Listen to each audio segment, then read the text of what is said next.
Emotional wounds buried in silence don't disappear. They actually deepen. You cannot pray away what you refuse to face. So it is important when we are in relationships that we are aware of what our emotional wounds are so that we can be able to appropriately discuss them in the relationships that we're in. But before I begin, I want to go into the impact of emotional wounds because they're not always visible. They have a wide impact in relationships. They affect your intimacy, your ability to connect with one another on a physical level, on a psychological level, on an emotional level. They affect your communication with one another. Communication is not just what you say, it's your ability to hear one another, to understand one another, and to apply the knowledge that you get from one another. It impacts your connection, how you handle conflict with one another. It impacts your posture towards your partner, the way that you receive the things that they bring to you, and your attitude towards them overall. And it impacts your capacity to receive love and give love to your partner. So the things that you think are small that don't have an impact are actually in the background as a silent killer of your relationships. And today, I want you to be aware of that enough that you decide at the end of this video that you're going to do something about it. Because unless you make that decision, and do something about it, nothing is going to be different in your relationship, in your marriage, whatever stage your relationship is. So, what are emotional wounds? Emotional wounds are unprocessed pain from past or present experiences that affect current behavior in relationships. So, that it could be past, something that happens in your past, or something in this current relationship. These are experiences that you've had that is impacting your current behavior in the relationship that you find yourself in the present. It doesn't need, they don't only come from the present relationship, meaning the thing that your past partner did can have a very much present impact on the relationship. So it doesn't mean that this current person has done something to you and that's impacting what it is that happened between the two of you, because you bring with you all of your experiences from your family of origin, all of your experiences from your past relationships. You bring all of these things with you, and those things can impact your current relationship. So, what can they look like? They can look like betrayal, neglect, rejection, abandonment, criticism, manipulation. If you were exposed to those things in the past and you have not taken the time to heal from those can very much be impacting your current relationship. So maybe take a moment right now and scan yourself. Maybe pause this video and take a moment and scan your past relationships and begin to identify what are those things maybe that you brought from past relationships, maybe that happened in the family that you grew up in, that you are currently that is currently working in the background of your current relationship, and it's keeping you from fully opening yourself up so that you can be able to disclose the things that are painful for you in this current relationship.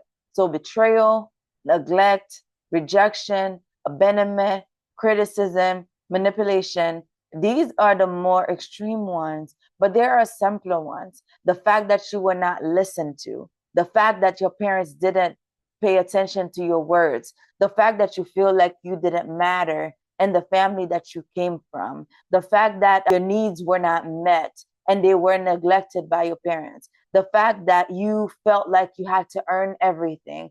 All of those things can serve as little things that make you feel like you can't fully express what it is. If you have people pleasing tendencies, these things can impact the way that you open up about the things that hurt you in your current relationship. So, if you're wondering, then how those unaddressed wounds show up in your relationship, And these are patterns that I want you guys, as you listen to the sound of my voice, I want you to begin to identify them for yourself and write them down so that you can be able to do something about it. Because I told you at the beginning of this video that the goal is for you to decide what it is that you're going to do about it so that you don't move forward in the same way in your relationship. So the first thing is emotional disconnection, that you find yourself that the moment you feel hurt underneath, inside, it feels like something is hurtful. It feels like maybe the thing that your partner has said is hurtful. You feel that it's time to disconnect because instead of saying what it is that hurts you, maybe you don't have language to express it. Maybe you don't know how to properly say it. Maybe you fear a reaction. So you choose to disconnect. And disconnection can look like you can grab your phone and begin scrolling as they're talking. That's a sign of disconnect. You can find yourself just looking far away, just focusing on something specific, and then you tune out their voices completely. You can find yourself beginning to, in your mind, actively think about something different because it's too hard for you to stay in the present because you feel like you have to go into protection mode to protect yourself. Disconnection can look in any way, but you would have to be self-aware enough to observe yourself while your partner is talking, to recognize, oh man, I just actually disconnected from them in this moment, and sit with that to figure out what that is about. The next thing is that you can become emotionally avoidant. You can say the same thing over and over again to them, like, it doesn't matter, drop it, let it go, we don't need to talk about this. All of these things are avoidance, and they are keeping you from addressing what it is that's really going on inside.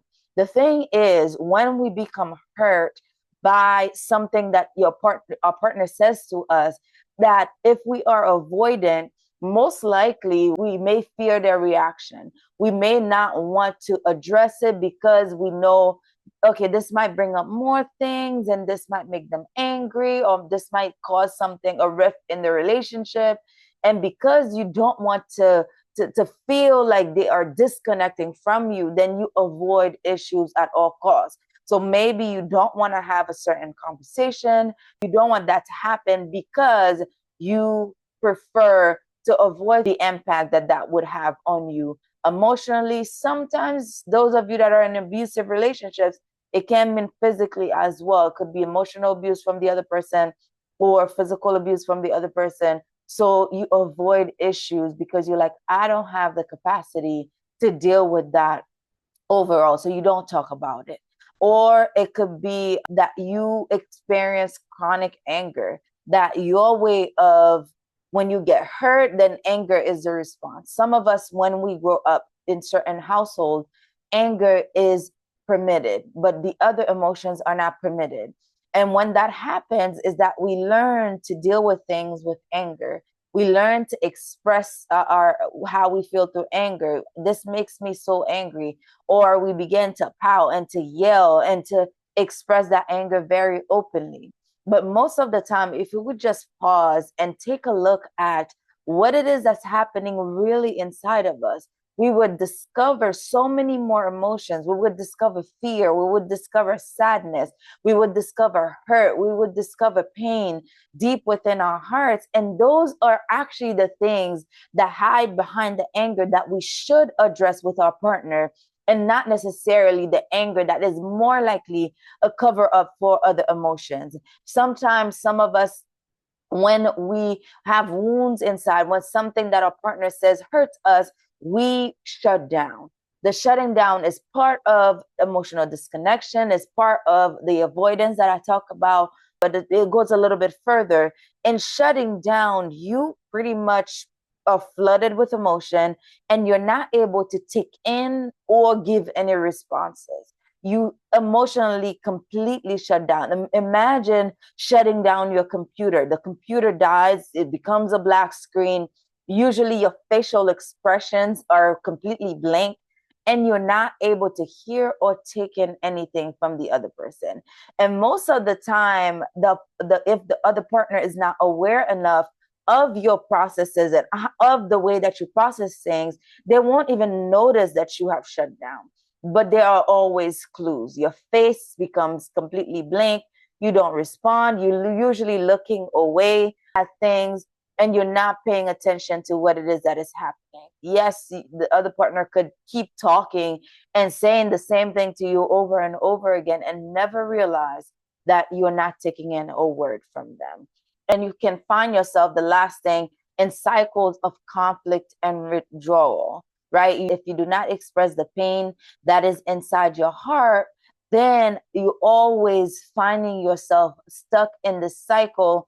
A conflict comes up, you withdraw from it. A conflict comes up, you respond in anger, and you don't talk about it. A conflict comes up, you shut down, and nothing ever gets resolved in the relationship, because these are the patterns that are happening in the background. So when we don't express what it is that's going on inside, we end up bleeding on, sometimes on the person that didn't cut us. And sometimes our partners in current relationships are paying the price for things that we did not deal with in previous relationships. Our partners in the past have hurt us, then we carry the weight of the pain with us over and over again. And the person here that is maybe here, maybe good, maybe trying to communicate with us, is saying the thing over and over again, but we can't hear it because we often have the glasses of our past wounds blinding us and keeping us from seeing what it is that is in front of us in the present. So please deal with it. Please take the time and address what it is that is coming up for you in the moment.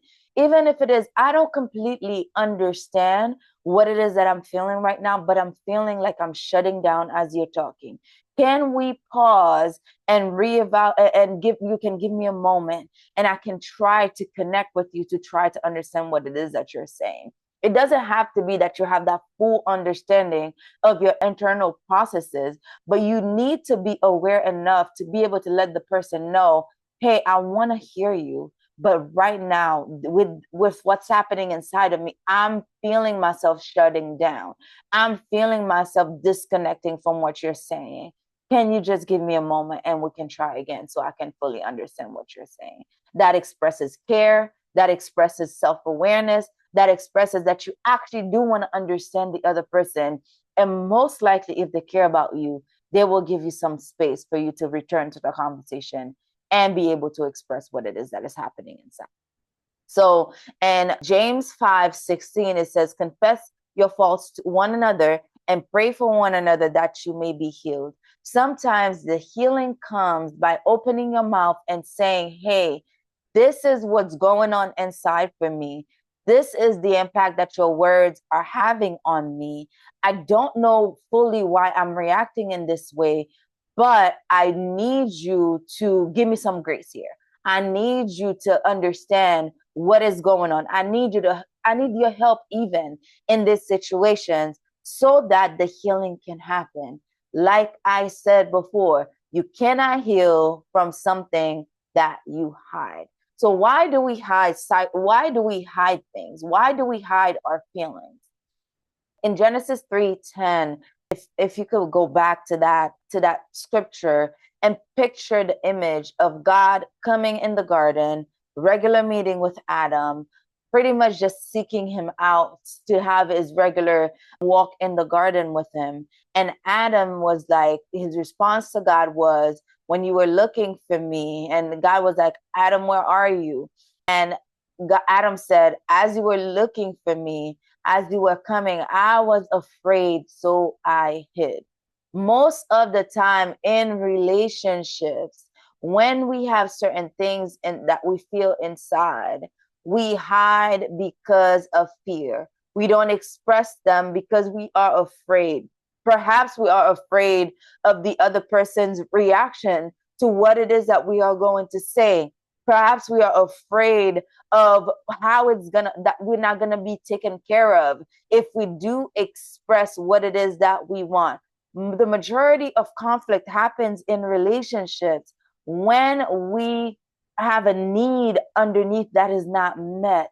And if you feel hurt and you hide that hurt, that need cannot be met. I tell my couples all the time that it's not possible for your partner to meet a need that they are not aware of. It's not possible for them to read your mind and figure out exactly what you need in the moment if you do not take the time to express it. And maybe the issue is that you don't even know what it is that you need. So maybe before you can express it, you need to go out and figure out what it is that you need in the first place so that you can communicate it.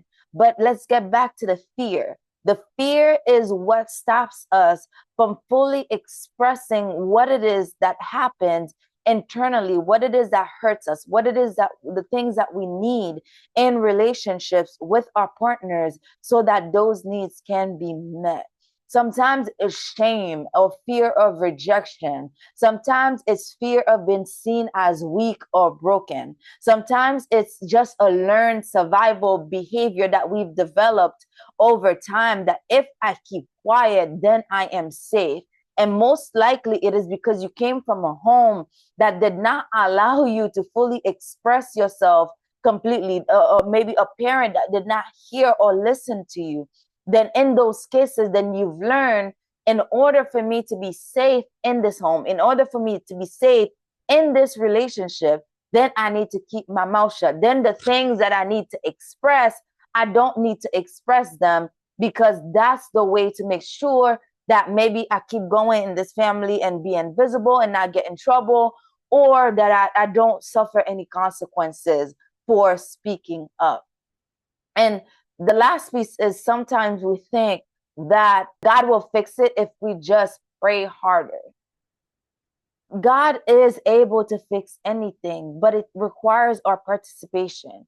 It requires that we take the time and actually be aware enough of ourselves so that we can fully communicate, because relationship is not only vertical, us with God. Relationships is also horizontal, us with human beings, us with other people that are around us, us with our partners. If we only deal with issues like this, and yes, like God can turn hearts, God can change things, God can cause things to happen, but there's also a responsibility with the horizontal relationships in our lives that we will also communicate and say, hey, this is what's going on, this is what I'm struggling with, this is what I'm dealing with, and be able to be vulnerable enough to open our hearts. And as we do that, God will grab our hands and make it easier for the person for our partners to be able to understand us, and make it easier for them to be able to truly take in what it is that we're saying, and give us the strength to continue to be vulnerable and to express to our partners the things that we need to tell them about what is hurting us, about what is impacting us in relationship with them. So what does healing require? How do we allow ourselves to stop hiding things so that we can be able to fully express things to those that we are in a relationship with? We have to first start by exposing the pain. One, you have to be aware of what you're going to expose. So that's the internal work that is needed and required inside. But once you're aware of it, you have to be able to expose it to your partner. If your relationship doesn't feel safe, maybe it's time that you pause and say, hey, like, we need to go to couples therapy. We need to find a solution for this, because we're really not hearing each other. Right? That if you have said, man, I've tried to expose my pain, but my partner uses the pain to hurt me, then maybe it's not a safe enough environment for you to expose that. And the two of you need to go together and seek out help to be able to better hear each other and better communicate and deal with the conflicts that are getting in the way and making you feel unsafe in this relationship. But there has to be vulnerability, honesty, and the creation of a safe space within the relationship so that you can feel okay to expose what it is that you want to say to your partner. Sometimes it is us, but sometimes it's the other person that simply cannot receive what it is that we have to say. Sometimes we can say, hey, like, these are the things that are happening, but your partner could be receiving it as criticism. They could be receiving it as You're always saying bad things about me. Sometimes also it's not about what it is that we say, it's also how we say it. Sometimes we point the finger and blame the other person and say, you did this, you did that. And the other person gets into defense mode. They're not able to receive anything that you're saying. Sometimes it's about the delivery as well. And oftentimes, and I have other videos that talk about communication and all of that. You can go find them on this channel. But sometimes it's about the delivery and about learning how to express what hurts us in a productive way so that the other person can receive it. And I want to invite you to act on this. That if there is something that you need to express, that first you go to God and you express it to Him, but that you also take the extra step of expressing it to the person that you're in a horizontal relationship with, the person on this earth that is your partner, that you're doing life with, that you express it to them and don't hide your pain. The thing with pain is that it thrives in darkness. The more we hide it, the more we keep it inside, the harder it is for it to heal. But when you expose your pain in a safe environment and it is welcome and it is received with validation, it is received with love and care and compassion, then that gives that pain the possibility to then be healed. Because when your pain is held right by someone who loves you, by someone who cares about you, that pain can transform into something powerful that can be able to turn you into someone that is stronger, someone that is unafraid to speak up about the things that you once were hiding. So this is an invitation for you to open your mouth. One, identify the things that are keeping you quiet, that are keeping your pain in silence, and then be able to express it to someone in a safe emotional environment. Because unless the environment is safe, it's going to be very hard and difficult for you to continue. Because if you're already feeling guarded and you express pain to someone who doesn't care or to someone who doesn't know how to handle it, then it's going to create more damage for you. So yes, this is an invitation for you to be open, but be open with wisdom. And if the person that you're currently in relationship with does not know how to handle your pain, this is the time for the two of you to go and seek out professional help so that you can be able to heal and create a safe environment within your relationship.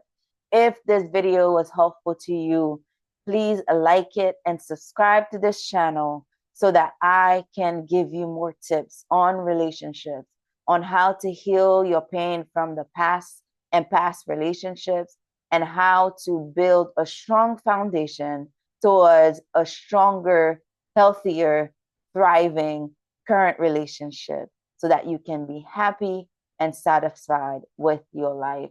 I will see you in the next video.